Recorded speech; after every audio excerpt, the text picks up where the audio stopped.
Donc nous dénonçons justement ce contrôle, parce que nous voyons constamment le frère Nyemaka a reçu quelqu'un, et j'étais très surpris qu'il appelle le très vénérable grand maître. Je n'ai jamais entendu appeler un bonbon, le très vénérable bonbon. Donc ça montre déjà une sorte de conditionnement sur le plan du rapport de force. C'est-à-dire que lui, le bonbon, c'est quelqu'un qu'on voit tous les jours, mais l'autre qui vient là, c'est le très vénérable. Donc à un certain moment, il y a ce rapport du maître à esclave qui prédomine sur certains intellectuels. Ça, il a été mon camarade, mais j'étais très surpris. Non, l'instant de l'analyse de ce matin nous amène à parler des cercles ésotériques avec une préoccupation particulière. Les cercles ésotériques peuvent-ils influencer une élection présidentielle dans un pays, dans un État, dans une nation? Je commence par Pierre Blériot-Nyameka.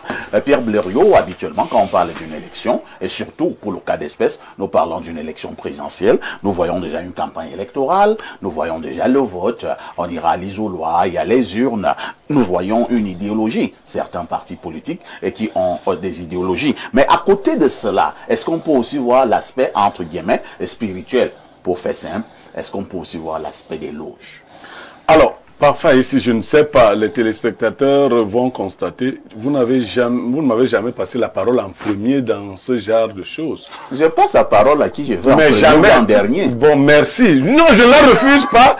Je constate simplement que vous voulez acquiescer avec Alain Douk que j'en sais quelque chose. De toutes les façons, je ne vais pas me débiner. Je ne vais pas me débiner. Je vais vous répondre de manière claire. Deux grandes loges sont mises en question souvent, pour celles les plus connues. Oui. La franc-maçonnerie avec ses démembrements, les Rose-Croix, et très spécifique. D'abord, je t'interromps, hein, parce que moi, je constate depuis, quand nous parlons de ces choses, toi, tu dis toujours les Rose-Croix. Oui. Les autres disent les Rosicruciens. Quelle est l'appellation idoine? Ou bien les deux peuvent se dire? Bon, je te réponds aussi. Quand je dis d'abord les roses, c'est parce qu'il y a, comme on dit les catholiques, il y a plusieurs catholiques orthodoxes et autres. Tout à fait. Mais en termes d'appellation, vous pouvez appeler un rosicrucien ou l'appeler un rose-croix. Voilà les deux. D'accord. C'est un rosicrucien ou un rose-croix. Alors, la plus importante ou la plus connue, c'est l'ancien et mystique ordre de la Rose-Croix. Pour parler de celui-là, de cet ordre-là, lui, il se déclare totalement apolitique. Et il interdit à ses membres les débats politiques. C'est-à-dire que les Rose-Croix à Morque ne sont pas dans la politique politicienne. Ils peuvent débattre de toute autre chose, mais il leur est interdit d'avoir des débats d'ordre politique. Ah bon? Oui. Ça, c'est... Par contre, chez les francs-maçons, c'est pas la même chose. Il y a deux orientations. Il y a une orientation franc-maçonnique qui s'occupe des questions politiques, qui fait même des suggestions à l'État de manière directe. On peut vous citer quelques lois franc-maçonnes qui sont passées dans des... Comment on appelle ça? Dans des assemblées nationales des pays, au niveau du pouvoir législatif, défendues d'abord dans le cadre de la franc-maçonnerie. Donc si vous faites ce distinguo, on peut continuer.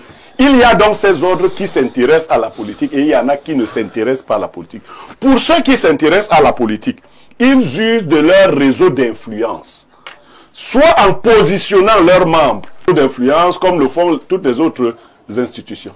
Merci Blériot. Alors, Tot, lorsqu'on est dans une élection présidentielle, quel peut être le rôle des loges? Les loges ont-ils d'ailleurs un rôle à jouer lorsque nous parlons d'une élection présidentielle dans un pays? Effectivement, déjà il faut distinguer, il y a les cercles initiatiques traditionnels, tels que l'Ombok, l'Ombone, le So, le Lakam, le Mvungu, le Komo, la confrérie des dompteurs de léopards, et tout ça c'est les cercles initiatiques traditionnels africains. Maintenant, ici, nous sommes dans un système hégémonique, philosophico-mystique hégémonique, basé sur l'impérialisme occidental. Et cet impérialisme, il y a des influences indirectes sur l'élite intellectuelle et sur l'élite politique. Il peut arriver que notamment certains ordres ésotériques, tels que la Rose-Croix d'Or, la Rose-Croix Mark Sanders, la Rose-Croix à Mork, ou les mouvements gnostiques de Samael Aoun-Veyor, ne s'impliquent pas directement au mouvement politique, mais influencent les intellectuels et l'élite politique sur le plan de la vision du monde. Parce que le problème, c'est le contrôle mental sur la vision du monde. Donc, il n'est pas seulement question de voir comment il y a des jeux politiques qui peuvent s'opérer avec les trafics d'influence, venant peut-être de l'ordre de Malte ou du Grand Orient de France ou du Grand Temple, je ne sais pas quoi. Nous voyons en filigrane une logique impérialiste qui continue de mouler le mental des Noirs à tous les niveaux, que ce soit les intellectuels, que ce soit l'élite politique, que ce soit l'élite religieuse. Parce que la religion est la couverture des ordres ésotériques. Ah bon? Oui, la religion, c'est la superficie. Il y a les pasteurs. Là, ça peut attaquer la foi des Bien sûr, je sais de quoi je parle. Et moi, je suis catholique. Oui. C'est fait d'une manière ou d'une autre. Pourquoi est-ce que les francs-maçons partent toujours faire allégeance au Vatican? Vous ne les voyez pas là-bas. Il y a l'ordre des Templiers qui sort du Vatican. Il y a l'ordre de Malte qui sort du Vatican. Il y a l'Opus Dei qui sort du Vatican. Il faut faire très attention. La religion, c'est la couverture. Et en bas, les racines, ce sont les ordres ésotériques. Maintenant, il y a les pasteurs qui parlent de Dieu de manière simple, de manière, ils disent qu'ils sont vraiment engagés, ils répandent la bonne nouvelle, mais il y a des autres pasteurs. Vous allez voir des pasteurs qui travaillent par exemple à la présidence, des pasteurs qui posent leur candidature à l'élection présidentielle. Quand on dit présidence, ça peut être dans n'importe quel pays. Oui, d'accord. Voilà, donc, quand vous voyez déjà ce type de pasteurs, ce ne sont plus les pasteurs, le simple prédicateur qui parle aux fidèles de Dieu. Donc c'est pour dire qu'à un certain niveau, que ce soit chez les réformistes qu'on appelle les protestants, il y a des degrés de pastorat, c'est-à-dire l'élite, ils sont en acquaintance avec les ordres. Dans l'ordre catholique, les évêques, les archevêques sont en acquaintance avec les ordres. Toutes les religions que vous voyez là, les piliers, c'est-à-dire les leaders de ces religions sont en acquaintance avec les ordres. Mais ceux qui sont en bas, les simples prédicateurs, les petits pasteurs, les gens, ils ne comprennent pas la structure du géopolitique et géométaphysique. Donc en réalité, c'est un système de contrôle mental et idéologique. Parce qu'on continue de tenir un peuple lorsque on lui inculque le poison de la vision du monde. Vous allez chuter. Donc, en réalité, les ordres ésotériques, je les classe dans le cadre de la sorcellerie internationale diffusée par l'Occident, la sorcellerie internationale. Oui, diffusée par la coalition judéo-occidentale. C'est ça en fait. Parce que le petit sorcier du village, qui ne mange que 2 personnes pendant toute sa vie, n'a pas fait autant que celui qui en tue des centaines pendant toute une vie, à cause des calculs politiques et des jeux politiques via les crimes rituels. Donc nous dénonçons justement ce contrôle, parce que nous voyons constamment le frère Nyemaka a reçu quelqu'un, et j'étais très surpris qu'il appelle le très vénérable grand maître. Je n'ai jamais entendu appeler un bonbon, le très vénérable bonbon. Donc ça montre déjà une sorte de conditionnement sur le plan du rapport de force. C'est-à-dire que lui, le bonbon, c'est quelqu'un qu'on voit tous les jours. Mais l'autre qui vient là, c'est le très vénérable. Donc, à un certain moment, il y a ce rapport du maître à esclave qui prédomine sur certains intellectuels. Ça, il a été mon camarade. Mais j'étais très surpris. Non, je te réponds très rapidement. Oui. Vraiment, tu ne devrais pas faire ce genre d'inférence naïvement réaliste. Quand vous appelez Kavaïgué Djibril, moi, oui, c'est le très honorable. Le très honorable. C'est-à-dire que vous aimiez le RDPC ou Kavaï. Vous dites, ça c'est son titre. Si je veux appeler le pape, je l'appelle le très Saint-Père, sans être catholique. C'est pas ce que je fais. Oui. Alors quand je veux appeler le chef de l'ordre à mort, il s'appelle TVGM, le très vénérable grand maître. Oui, je le désigne tel qu'il se désigne. Oui, pourquoi vous ne... Le superlatif là. Non, on appelle Cavaille. Non, mais ce sont justement, on appelle ça... Non, tu viens de faire un bien. On entre... Attends, est-ce que tu reconnais que attends, j'ai déjà compris ce que tu as dit. C'est tout. Maintenant développer. Je l'appelle comment? On appelle le vénérable bonbon. Non. Je n'étais pas encore suivi. Tu allais le bonbon vénérable. Ici a demandé comment on appelle le bonbon. On appelle ça donc. Et toi, tu as déjà fait ça. Mais c'est comme ça que je les appelle. Non, je ne parle, tu ne l'as pas encore fait. Tu parles d'un bonbon ici. Je ne t'ai jamais dit. Attends, parce que je parlais d'un bonbon particulier. Voilà. On va continuer. Je termine donc mon propos en disant ceci. il y a un contrôle mental mu par la sorcellerie internationale. Parce que vous allez voir les grands pasteurs, les grands évêques, ils disent qu'ils sont les hommes de Dieu, mais tacitement, ils sont en coalition avec les ordres ésotériques. Donc, il faut faire très attention. J'espère que vous pouvez le démontrer. Voilà. Hein. Alors, monsieur l'imam, lorsqu'on parle d'une présidentielle, quelle peut être la responsabilité, mettez les guillemets, responsabilité des loges? Monsieur Parfait, ici, vous savez, les loges, surtout en Afrique, ont apparu lors de la colonisation, venant de l'Occident. Parce que vous savez que les peuples colonisateurs, ils ont apporté beaucoup de la mystique chez nos dirigeants africains. C'est pour ça que lorsque je vois des gens qui sont candidats aux élections présidentielles, vous avez dit, on ne parle pas d'un pays, on parle de manière générale. Est-ce que vous avez vu un pays au niveau du thème? Je ris pourquoi? Parce que ces gens qui font des promesses à la population ne connaissent pas les réalités de la chaise du pouvoir. Ça veut dire quoi? Ça veut dire que lorsque vous accédez au pouvoir, on vous dit, bon, bienvenue. Ce que vous avez dit au peuple, c'est pour vous. Maintenant, ici, voici ce qui se passe. Ah bon? Bien sûr. Bien sûr. Regardez la plupart de ces présidents-là. Ils ont les symboles maçonniques sur eux. Ils ont le pince maçonnique sur eux. Non seulement les présidents, mais leur gouvernement. À 99% sont des francs-maçons. Oh là là. C'est vrai. Permettez-moi de m'exprimer. Je dis ceci. Le pouvoir a ses réalités. Le pouvoir colonial. L'héritage colonial. A ses réalités. Essentiellement maçonnique. Blériot tout à l'heure, M. Blériot a dit tout à l'heure, qu'on parle de deux grands ordres ésotériques. Il s'agit de la franc-maçonnerie et de la Rose-Croix. Rose-Croix à Morque, sous laquelle il y a d'autres Rose-Croix. Non, pas sous... Que veut dire non. Il n'y a pas sous laquelle. C'est des ordres différents. Monsieur Blériot, oui. Je vous rappelle que la Rose-Croix est une branche de la franc-maçonnerie. Non. Non. Comment on appelle le 18e décret de la franc-maçonnerie? Chevalier Rose-Croix dans le rite écossais. Le 18e décret de la franc-maçonnerie est appelé quoi? Chevalier Rose-Croix. Effectivement, quand vous voyez des gens c'est une question rhétorique, permettez-moi. Non, mais vous ne devez pas discuter des choses. Vous défendez pourquoi? Vous dites que le 18e degré... Non, on ne parle pas de vous. On parle du débat, non? Non, mais c'est pas la discussion. Il y a une différence entre discuter et débattre.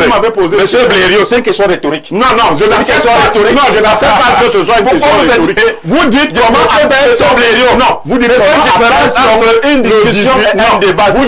Vous dites comment... Laissez-moi. Je dis évoluer, une personne à la fois. Mais c'est mon temps. D'accord, les répond d'abord. L'imam va reprendre la parole. Le fait qu'on appelle le 18e degré de la franc-maçonnerie Chevalier Rose-Croix n'a aucun rapport avec l'ordre de la Rose-Croix. Aucun. C'est une appellation qui n'a rien à voir. Et les degrés de la Rose-Croix à mort, qui sont au nombre de 12, ne correspondent en rien au degré de la franc-maçonnerie. La franc-maçonnerie a une numérologie particulière qui n'a rien à voir avec la numérologie. Je dis, et les monographies, je vais plus loin. Les monographies rosicruciennes ne prennent rien en compte de ce qui est dans la franc-maçonnerie. Je dis bien rien. On repasse la parole à l'imam. Monsieur. Oui, je vous ai répondu. Oui, si vous voulez, je vous apporte des monographies rosicruciennes. Il faut montrer ce que vous verrez. Vous avez déjà vu une monographie rosicrucienne? Est-ce que vous savez, monsieur Blériot, que les maîtres rosicruciens et les maîtres francs-maçons travaillent ensemble? Jamais. C'est pas possible. Jamais de le secret. Jamais de monsieur. On vous a suivi. Là, c'est l'imam qui parle. Qu'il m'interprète puis qu'il dise ces choses-là qui ne sont pas vraies. Ils ne travaillent pas ensemble. Non. Vous pouvez être dans un milieu, mais vous ne connaissez pas. Un rosicrucien peut être franc-maçon, mais ça ne veut pas dire qu'il... il dit un rosicrucien peut être franc-maçon. Mais un rosicrucien, ça commence à venir. Ça commence à venir. Non, attention. La plus stricte est c'est ce que vous avez dit. S'il vous plaît. Ça commence à venir. Nous aurons un débat constructif. C'est l'imam qui a la parole. Je suis en train d'en venir. Comme pour dire que les réalités du pouvoir sont tout autres. Tout à l'heure, quand je dis la plupart des ministres et de leurs dirigeants sont des francs-maçons, quelqu'un a crié sur le panel. Je dis, pour reconnaître un franc-maçon, ils ont des symboles, ils ont des signes, ils ont des attouchements. Il faut avoir cette lecture. Attouchements? Des attouchements, oui. C'est-à-dire quoi? Au niveau des salutations, des accolades et autres. Alors, quelqu'un m'a dit, hein, nos salutations que nous faisons souvent naïvement là, et on se cogne les la tête. accolades. Après, on se cogne la tête comme ça, au milieu du front. On m'a dit que c'est un salut maçonnique. Bien sûr, même la salutation, cette salutation, Ça veut dire elle est ça maçonnique. veut dire que je dois arrêter d'embrasser. Bien sûr, mais les gens le font par ignorance. La salutation, les accolades qu'on fait, de gauche à droite, on se colle le front et on les tapotements sur l'épaule. C'est des symboles maçonniques. Ce sont des symboles qui sont maçonniques. Et je suis en train d'en venir. Comme vous dites que il faut déjà qu'on définisse même c'est quoi franc-maçon. Parce que vous savez que franc-maçon, franc là, veut dire libre. Maçon veut dire bâtisseur, constructeur, pardon. Et que des francs-maçons à l'origine étaient des bâtisseurs libres, contrairement à ce qu'on a fait comprendre que c'était des esclaves bâtisseurs. C'est pour ça franc-maçon. Et c'est pour ça qu'en anglais on dit Freemason. Free veut dire libre bâtisseur. Et la première franc-maçonnerie qui a été, la franc-maçonnerie antique, c'était la franc-maçonnerie opérative. Parce qu'il y a deux types de franc-maçonnerie. Il y a la franc-maçonnerie opérative et spéculative. La franc-maçonnerie opérative, ce sont des bâtisseurs. C'est eux qui construisaient à l'époque.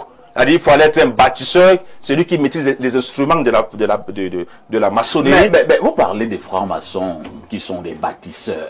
Mais ces francs-maçons qui sont dans bon nombre de pays africains, avez-vous l'impression qu'ils bâtissent aussi? Très belle question. C'est pour ça que j'ai parlé de la franc-maçonnerie opérative et spéculative. La franc-maçonnerie non spéculative. Ou alors la franc-maçonnerie a été tropicalisée. Je suis en train de venir, monsieur ici. La franc-maçonnerie opérative, il fallait des bâtisseurs, des constructeurs.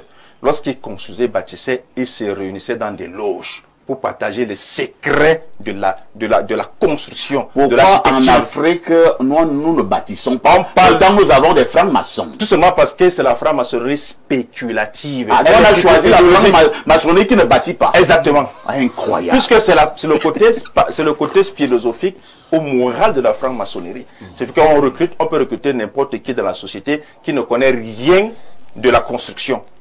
Et la construction, vous allez chuter. Et la construction a ses secrets, monsieur Parfait ici. C'est pour ça que, par exemple, parlons du cas de la France. Vous savez que la devise de la France est la devise de la franc-maçonnerie. La devise de la France est la devise de la franc-maçonnerie. Liberté, égalité, fraternité. C'est pour ça donc que tous les pays, presque tous les pays, je dis pas tout, presque tous les pays francophones ont toujours été dirigés par des francs-maçons. J'y reviendrai. Des déclarations fortes. Non, c'est pas faux, vous pouvez vérifier. Hein. La devise de la France, non, c'est la maçonnique. Vous avez dit que presque tous les dirigeants des pays francophones ont été des francs-maçons. Bien sûr, c'est pas un secret. C'est pas un secret. Je n'avais pas dit Rose-Croix, n'est-ce pas? Alain Douk, peut-on devenir président de la République sans appartenir à une loge? La réponse, c'est oui, mais ce sera difficile dans le contexte, et prenant en compte les réalités de ce monde. Déjà, comment les religions mystères et les sociétés secrètes s'organisent pour influencer le monde? Je vais citer ici deux brillants ouvrages. On doit l'un à un certain docteur appelé Henry Markov. Il a écrit un livre dont le titre c'est Illuminati, le culte qui a détourné le monde. Il y a un autre, il est canadien, il s'appelle Walayam Gika, qui a écrit Les pions sur l'échiquier. Il démontre dans son ouvrage qu'en réalité, il nous confronte à la réalité. Comment des planches maçonniques en loge, tout ce qui a été l'objet de débat en loge, a été par exemple dans un pays comme la France, depuis 1930, 32 par là, l'objet de la légifération dans les différents hémicycles. Pour vous dire qu'en réalité, c'est l'occulte qui gouverne le monde. Ça tombe bien. Nous sommes donc dans le champ politique et on parle de l'élection présidentielle. Il y a un triptyque par lequel les religions mystères pilotent le monde. Et lorsque vous détenez les rênes de ce triptyque, vous détenez le monde, les amis. La finance, tout le monde de la finance, l'argent, les différents patrimoines sont régis, détenus et régentés par les religions mystères. Quelle que soit l'obédience, ne vous y prenez pas dans cette espèce d'embrouillamini dans lesquels on veut souvent entraîner les gens. il y a Bill Schnolleben qui disait ceci. Quel que soit votre itinéraire dans le monde de l'occulte, même si vous commencez par la sorcellerie du village, comme on dit, vous devriez, si vous voulez vous élever haut dans le mysticisme, faire l'escale obligatoire de la maçonnerie. C'est obligatoire. Alors, dans l'authentique, j'ai cité la finance, et vous imaginez bien, qu'est-ce qu'on fait aujourd'hui sans les moyens financiers, sans l'argent?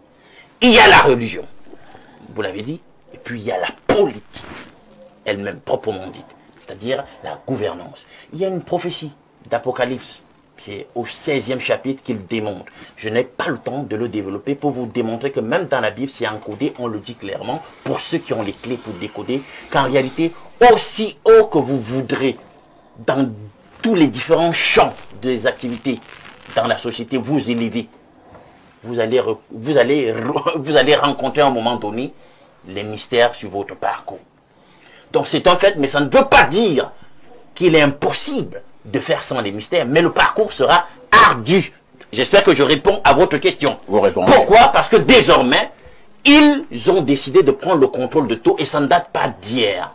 Alors j'entends dire que la franc-maçonnerie a commencé au XVIIIe siècle avec la codification qui a eu lieu en Angleterre. Non, la franc-maçonnerie, des propos des maçons eux-mêmes, ne commence pas au XVIIIe siècle en Angleterre. Ils se propulsent très loin dans les débuts de l'histoire de l'humanité, dans la lignée des fils de la rébellion. Il sait qu'on perd Tubal-Caïn, un des descendants de Caïn. On sait ce que Caïn a été en ce qui concerne le péché et la rébellion, le meurtre. Il cite Nimrod. Nimrod, et c'est là où je vais un tout petit peu prendre à contre-pied Thoth, qui veut toujours dialectiser les problématiques autour de la vérité. Non, c'est nous contre les Blancs, c'est les Africains contre les Occidentaux, non, c'est le colonialisme contre les colonisés. Non, non, non, non, non. Ça ne fonctionne pas forcément comme ça. Parce que Nimrod, justement, qui a créé le premier système politico-religieux, c'est important de le dire. C'est-à-dire que la prétention n'était pas seulement religieuse.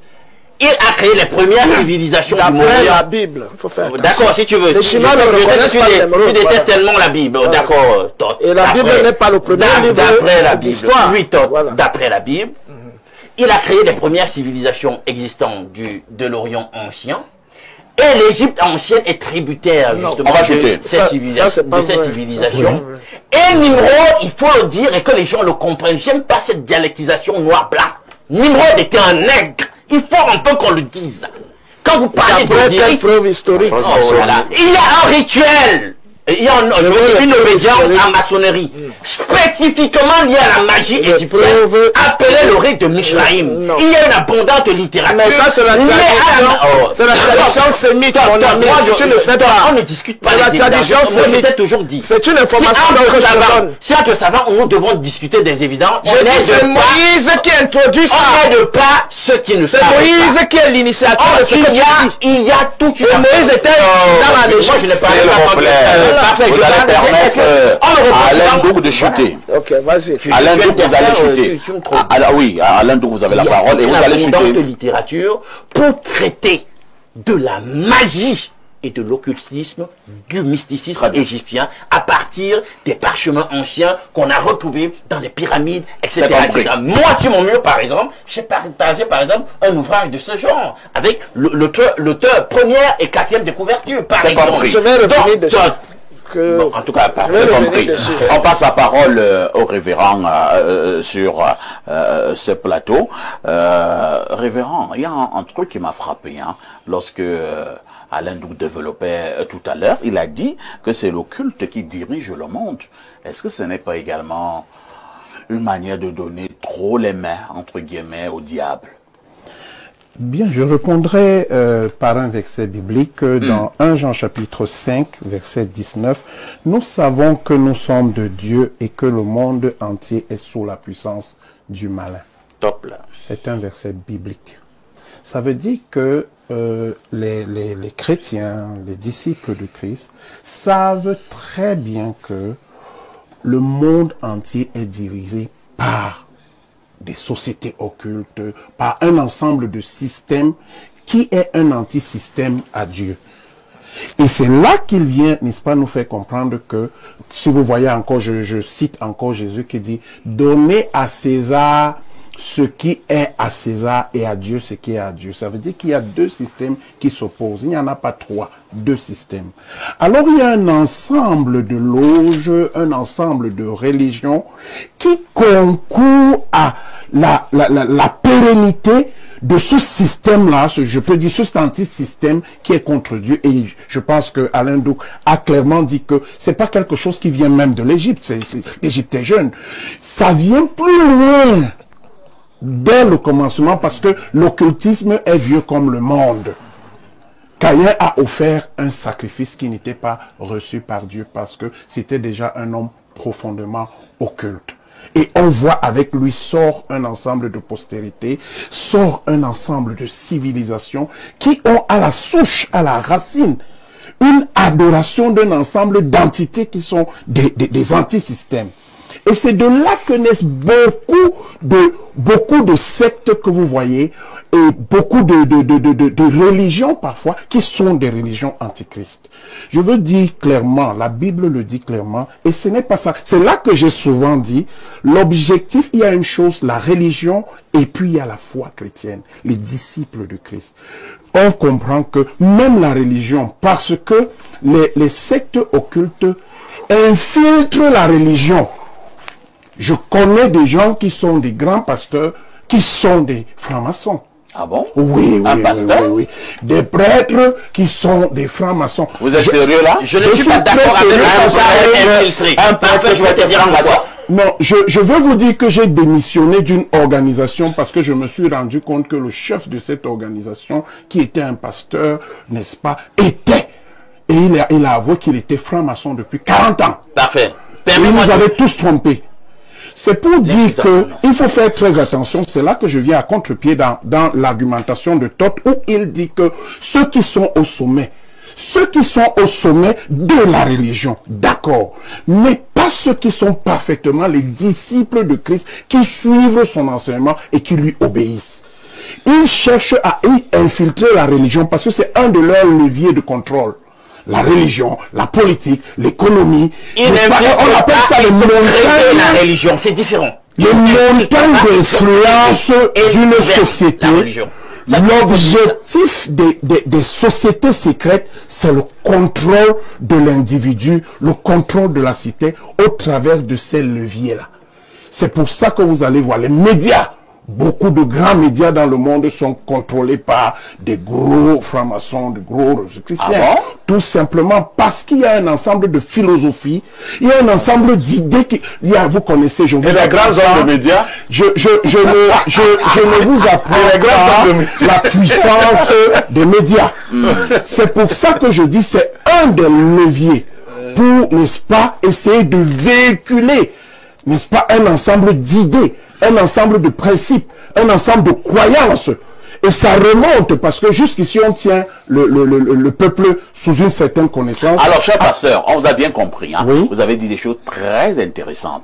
Maintenant, par rapport au thème, que disons-nous par rapport à la présidentielle, lorsque nous parlons des loges? Moi, ce que je veux dire, c'est, je cite ici, c'est l'un des rois sous Daniel, n'est-ce pas, qui est en confrontation avec le roi Nebuchadnezzar, qui reçoit une prophétie et devient fou. On lui dit, monsieur, tu vas être fou et tu vas aller manger dans les poubelles. Et il se retrouve d'empereur, il devient quelqu'un qui mange dans les poubelles. Et on lui dit jusqu'à ce que tu comprennes que le Tout-Puissant règne sur le règne des hommes. Il a fait des années dans les poubelles jusqu'à ce que il a compris que c'était pas lui qui régnait. C'était par les ordres auxquels il appartenait, la panoplie de magiciens qu'il avait derrière lui. Mais qu'il y a quelqu'un qui contrôle ceux qui contrôlent. Merci. Donc pour dire que le monde entier est sous la domination de Satan. Mais Dieu laisse que ses desseins se manifeste pleinement. À un moment de l'histoire, même si certains disent qu'ils ont mis leur siège des loges quelque part dans une présidence, Dieu peut décider à un moment de mettre un de ses enfants de manière souveraine. Il n'y a pas un endroit qui ne lui appartient pas. Mais l'ensemble de choses, parfois il laisse le diable dominer le match, mais lui il sait qu'à la fin, il connaît le résultat de la fin que Dieu aura gagné. C'est ça que je veux dire. Je ne sais pas, peut-être vous avez répondu, moi je n'ai pas bien suivi. Est-ce que les loges, ce que nous appelons vulgairement, les sectes, peuvent influencer une élection présidentielle? Oui, je l'ai dit, certaines le font. Et je vous prie encore d'observer, parfait, ici, depuis que ce débat a commencé. Tout le monde commence par dire les loges, et tout le monde s'est réduit à une seule. Personne ici ne m'a montré de manière pertinente le lien qui existait entre la Rose-Croix à Morques et la politique. J'attends toujours, mais ils ont bien évidemment montré, or je l'avais dit d'introduction, que dans la franc-maçonnerie, il y a bien un aspect qui s'occupe des affaires politiques. Ça c'est clair. Donc il faut pas donner, vous avez autour de vous, parce que c'est ce qui est bien étonnant, vous avez autour de vous des rosicruciens, vous les connaissez. Il y a des rosicruciens qui n'ont même pas d'emploi, c'est des chômeurs, ils sont techniciens de surface avec vous. Tous les jours. Bon, ce sont les esclaves qui ont été recrutés là-bas. Non, du tout. Puisque toi, ils sont des techniciens de surface. On se comprend. Non, on ne se comprend pas. Je veux dire que l'appartenance à la mort ne vous donne pas un statut social. C'est des hommes simples de tous les jours que vous avez. Donc, si vous pensez donc est-ce qu'ils peuvent être aussi simples que cela? Je dis aussi simple, je parle de socialement. Aussi simple. Oui, mais c'est que tu ne saisis pas la problématique. Tout simplement. Parce que si c'est eux qui sont dans les cercles d'influence, si c'est eux qui contrôlent tout le pouvoir, il n'y a pas de raison. C'est hiérarchisé, c'est stratisé. Ça veut dire quoi? Ça veut dire que si ils sont combien déjà? Moi, on a par exemple lu des articles dans Jeune Afrique économique, comment on appelle ça, des outsiders par exemple, de la Rose. Alors donc, vous pouvez me citer un seul Rosicrucien à mort que vous connaissez, un seul. Un seul. Citer un seul Rosicrucien à mort. On ne va pas donner les identités des gens comme ça à la télé. Non, mais bon, on n'est pas sûr qu'on veut certains. Je ne sais pas pourquoi.